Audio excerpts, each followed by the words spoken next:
অন্ধকারকে জয় করার দেবীকে জানেন? কাকে নবরাত্রির সপ্তমীতে দেবী দুর্গার অন্যতম রূপ হিসেবে পূজা করা হয়? উনি হলেন দেবী কালরাত্রি। জানেন কি ওনার পূজা ভয় ও দুঃখ দূর করে? দেবী কালরাত্রি আমাদের ভয় দূর করে এবং শক্তি দেয়, অন্ধকারের মধ্যেও আলোকিত থাকার।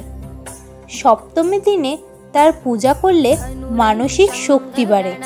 এই সপ্তমীর দিনে রং হলো ধূসর, যা নেতিবাচক দূর করার প্রতীক। বিপদ থেকে রক্ষা করে এবং সাহস জাগায়।